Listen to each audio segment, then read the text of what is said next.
104.9 Coyote Country. Good morning. It's time again for Fanboy Friday. I love fanboys, and I love Friday, and I love this guy on the phone here with me. Checking in from Dallas, Texas, professional Q&A moderator and speaker, film critic at BigFanboy.com, show director at Dallas Comic Show. Give it up once again for Mr. Mark Walters.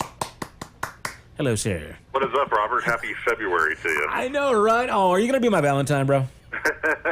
If it gets to that point, we'll see what happens. I love you, man. I love you, man. Well, cool. Well, hey, let's talk about movies and more. The big movies in theaters this week, speaking of love, 50 Shades Freed is coming out.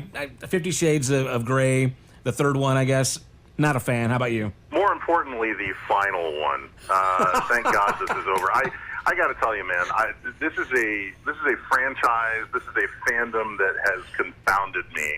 Because, when I first heard about the books, and I actually kind of looked into that stuff just because I was out of curiosity, and the books are just terrible. Oh, and wow. so the movies, it's like I don't even understand how people can watch these movies. They're just such trashy, silly movies. And I guess really what it comes down to is it's the cinematic equivalent of a trashy romance novel. Oh, yeah, it's a Harlequin novel on film, right, yeah. And but the thing about it is that the acting is bad. I hate to bring up appearances, but I don't really find Dakota Johnson appealing at all. So yeah. I'm not even sure, that, like why people could find this realistic that this would be some hot, sexy couple. Jamie Dornan is obviously a very good-looking guy. I just don't think that she's very appealing as a lead female in the film. There's other women that appear in these movies that I think are actually more attractive than she is. So I'm kind of confused as to the casting of that role.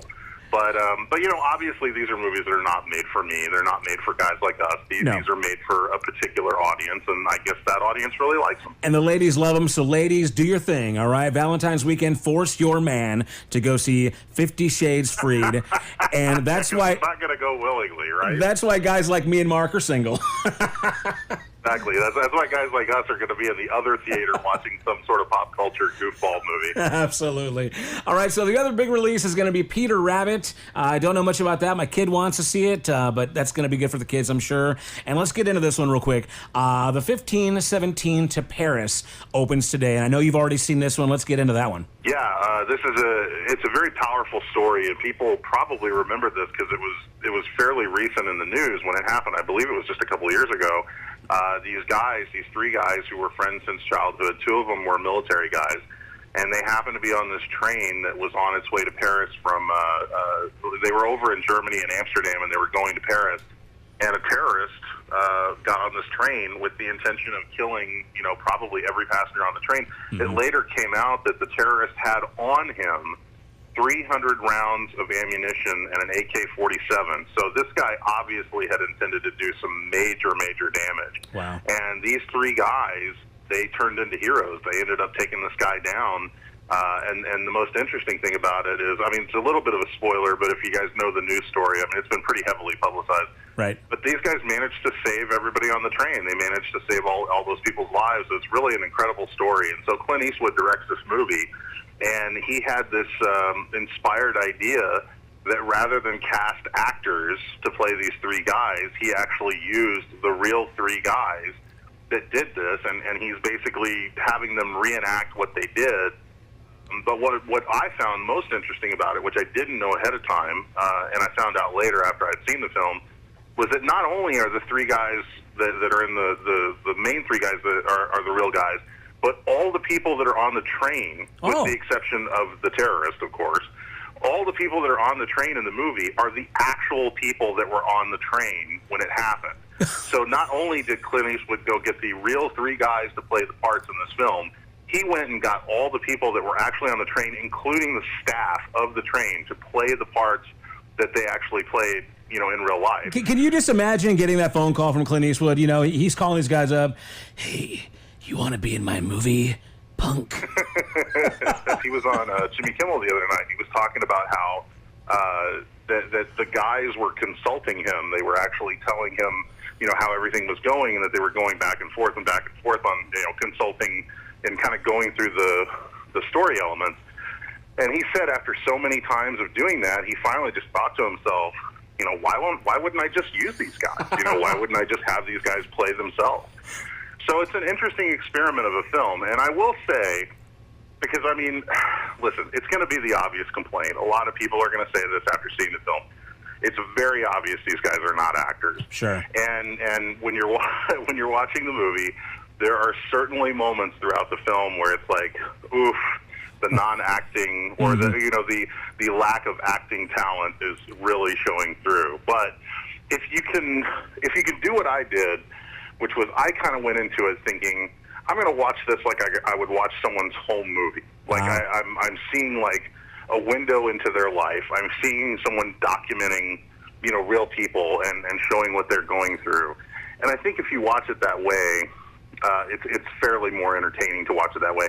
And I will say this also, when the moment happens, when they finally get to that monumental moment that the whole movie is building up to, it's really powerful. I mean, it's extremely well done. I was very much on the edge of my seat. So I would recommend people check this out. It's like I said, it's an interesting. I've been referring to it as a cinematic experiment, because I don't think we've ever seen anybody attempt this before. I don't think we've ever seen anybody take, the real actor or the real people and have them act and play themselves in a movie to this capacity. So this is a very interesting cinematic experiment, and it should be interesting to see how people react to it. So. Not since 8 Mile in Private Parts. So. Very cool. Exactly. The 15-17 to Paris in theaters today, rated PG-13. So Mark says thumbs up. Go check that one out. Again, Peter Rabbit's out as well today. And one more thing about 15-17 to Paris. If you're looking for a positive, it's a very short movie. It's like an hour and a half long. So it's not one of those movies that you're going to sit there for like 2.5 hours wondering, like, when is this going to be over? It's very, very short. Oh, that's always helpful. Yeah. I mean, it's a lot easier to tolerate even like poor acting or a poor story or a poor movie in general when it takes a little bit less of your time out of the day. So that's right. Exactly. That's nice of him. All right, man. Well, you know what? We got to talk about this. Lots of trailers, lots of new information. The Super Bowl was a big part of that. Let me know about the trailers that dropped in case I missed them, because you know me. I've been kind of boycotting football. Thank God it's over the season. But tell me what I missed, man, on the Super Bowl with the new previews and whatnot. Well, I'll just go through some of the key ones, and we've posted all of these up at BigFanboy.com. So if you missed any of them, you can watch them there and save yourself the 3 to 4 hours of watching a football game and just watch the trailers. But there's a brand new trailer for Jurassic World, Fallen Kingdom, which shows a lot of new footage that we haven't seen before.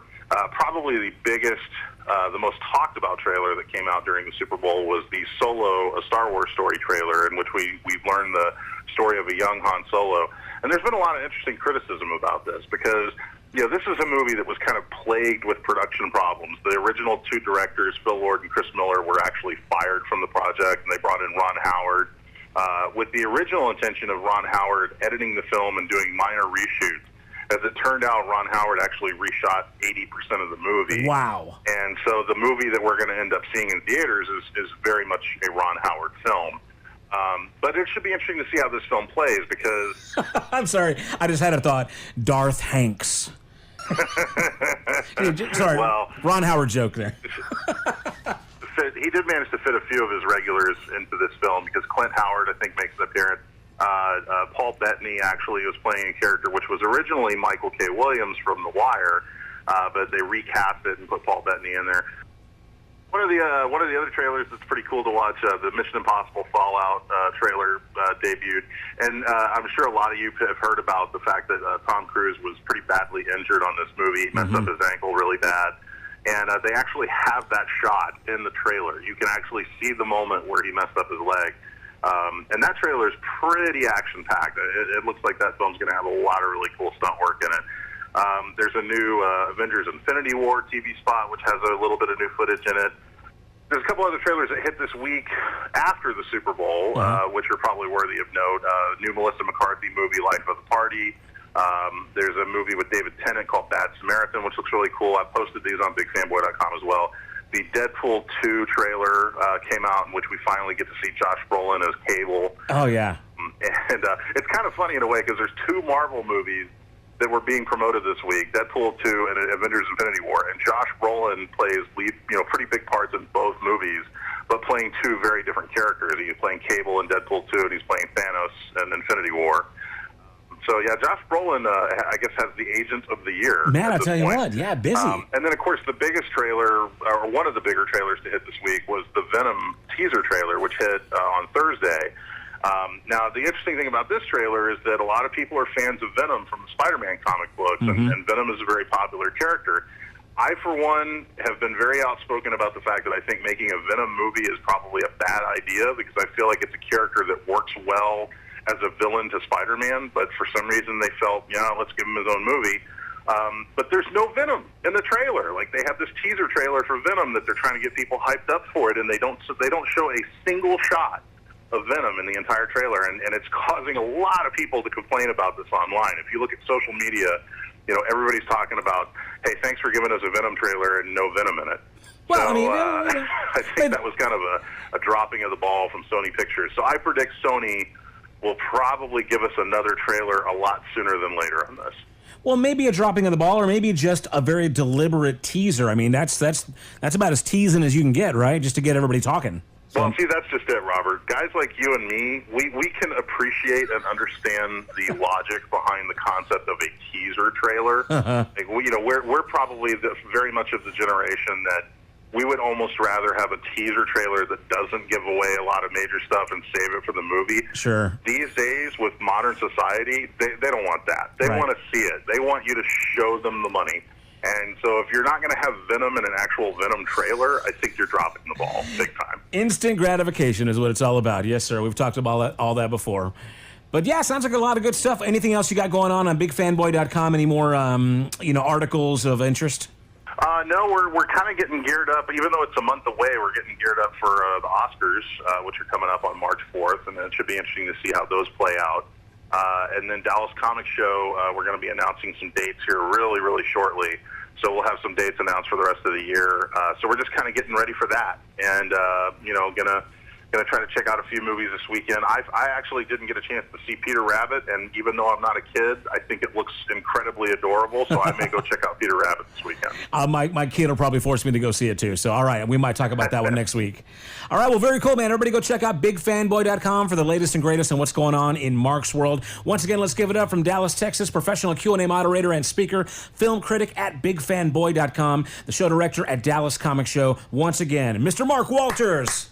Have a great weekend, man. Thank you, Robert. 104.9 Coyote Country. Good morning. It's time again for